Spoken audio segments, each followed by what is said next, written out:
la actuación principalmente de Guillermo Yungue, esta negativa de que actuaran inmediatamente, impide que finalmente Rocío Sariego y Cristian Youssef recibieran una atención oportuna, inmediata, de tipo médica, que les pudiera haber salvado la vida.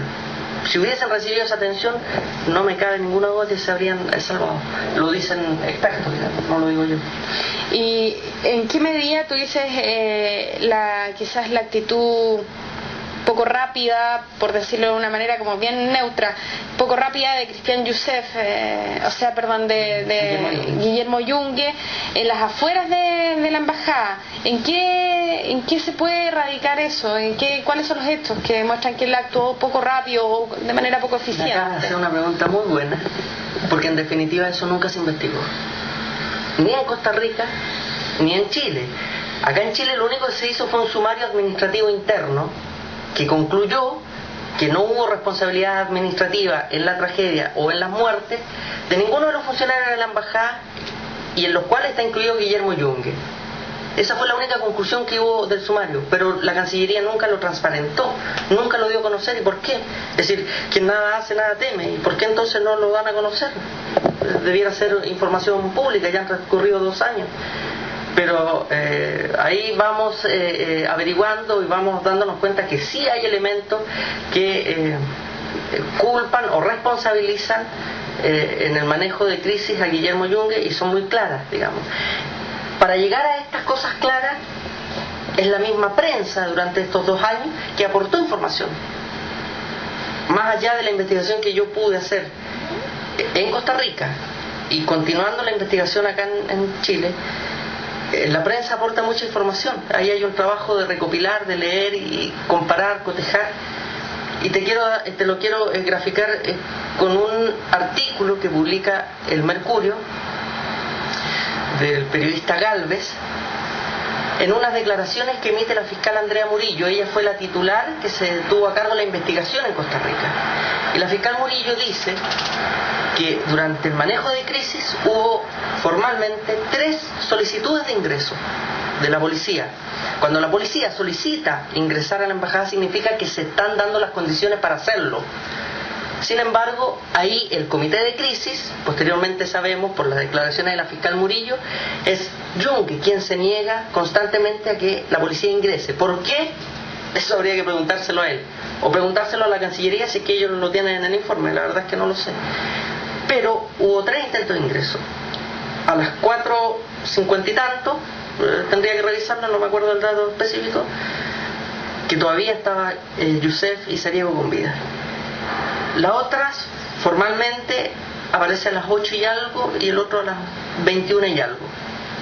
En esas 3, Yungue constantemente se negó. Incluso el fiscal general de Costa Rica dice que también se negó insulsa en un minuto. Sin embargo, en la última solicitud, o en la penúltima, perdón, dice la fiscal Murillo que insulsa sí autorizó, y Yungue se negó nuevamente. Es decir, Yungue siempre puso trabas para impedir el ingreso a la policía. ¿Por qué? Hay que preguntárselo a él. ¿Y la investigación de la fiscal Murillo en Costa Rica no toca ese tema, ni siquiera lo toca? Ella hace una declaración en la prensa, no hay información. Tú sabes que estos temas, cuando estén metidos gente de orden político, diplomático, venía posteriormente la campaña de insulsa para postularse a la OEA. Sí, pero ella es una funcionaria de Costa Rica, ¿no? Sí, de Costa Rica. ¿Y por qué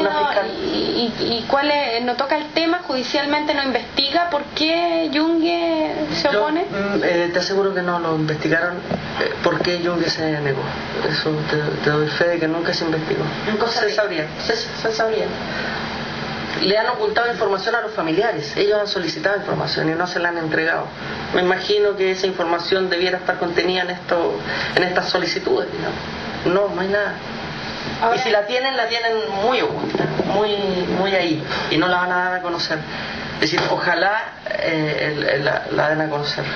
La fiscal Murillo, ella de todas maneras le toma declaración a Guillermo Yungue, ni siquiera lo cita. Ok. Hay una declaración, hay una serie de declaraciones que se toman a partir del quinto día, desde que ocurre la tragedia, y que se encarga de hacerlo el OIJ, que es el Organismo de Investigación Judicial, algo así como la Policía de Investigaciones de Costa Rica. Y ellos elaboran un informe, que es este. Este es el informe de OIJ. Y reúne, la verdad es que no lo he contado, pero deben ser algo así como 10 testimonios de funcionarios. Entre esos está el embajador César Gómez, que era el asistente personal de Yungue, Cecilia Montero, funcionarios de ProChile. Ahí hay una serie de testimonios. Y en definitiva, Guillermo Yungue da algunas declaraciones que si lo comparamos con declaraciones que hace al año siguiente, hay contradicciones que son irrisorias, son para la risa. ¿Cómo cuál? Quiero que me permitas leerte la declaración de Guillermo Yungue, que voy a recurrir al libro, porque acá está más rápido, y dame un tiempito para buscarlo. Sí, búscalo.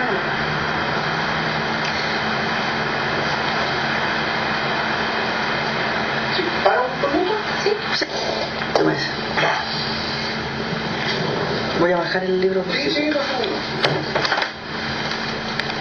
En la página 178 en adelante, yo transcribo textual la declaración de Guillermo Yungue, del informe de OIJ. Declaración hecha por Guillermo Yungue el día 3 de agosto de 2004, es decir, 5 o 6 días después de la tragedia.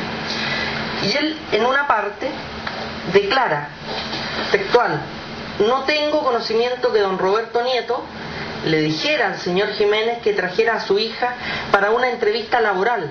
No tengo conocimiento de que se le realizara una entrevista laboral a la señorita. Si tú recuerdas, ese fue uno de los argumentos que se dio para justificar el por qué Jiménez se había molestado en el ingreso. Transcurre un año, se conmemora un año en la tragedia, llueven nuevamente las críticas sobre Guillermo Yungue. Yungue naturalmente se defiende, dice que le están asesinando su imagen. Y en este artículo del Diario 7, del desaparecido Diario 7, él declara en este rincón, que se titula El interés en el trabajo de la hija del guardia, declara Yungue lo siguiente. Dice: Roberto Nieto me comentó del interés en el trabajo de la hija del guardia. Respondí que ella no llenaba el perfil que buscábamos. Es decir, al OIJ le dice que no tenía información, que Roberto Nieto nunca le comentó nada. Al año después dice: sí, Roberto me comentó, y más encima Guillermo Yungue le dice: pero yo le dije que no cumplía con el perfil. Saca tus conclusiones. Es decir, este es un documento oficial que se anexa al expediente en la investigación. Si Guillermo Yungue en el OIJ estaba mintiendo, entonces dificultó a la Fiscalía en su investigación, así de claro. Si esta es la verdadera y esta es la falsa, la versión falsa, se suman otros ingredientes, que voy directo al grano. Transcurrido un par de días, en un minuto determinado, Guillermo Yungue va a la oficina de Rogelio Ramos, que era el ministro de Seguridad Pública de Costa Rica, el equivalente al ministro del Interior de Costa Rica. Entra a la oficina, en una conversación privada, Guillermo Yungue le dice: ministro, el policía Orlando Jiménez asesinó a Roberto Nieto, o a las 3 víctimas chilenas, porque Nieto tuvo un affair, un amorío con la hija de Jiménez. La dejó embarazada y más encima se hizo un aborto. Esa es la explicación que le da Yungue al ministro Ramos. Obviamente el ministro Ramos, ante un dato tan fuerte, tan potente que le da el embajador, queda, digamos, ¿qué me está diciendo? Pasan unos días, no sé cuánto, y va a la oficina del ministro Rogelio Ramos Marcela Guerrero con su abogado costarricense Juan Diego Castro. Juan Diego Castro también fue en una época ministro de Seguridad Pública de Costa Rica. Bueno, están estos dos personajes en la oficina de Rogelio Ramos, y Rogelio Ramos les comenta: ¿saben qué? Estuve aquí en el despacho Guillermo Yungue y me hizo este comentario. Se produce una situación donde dice: ¿por qué habrá dicho esto? Es decir, Marcelo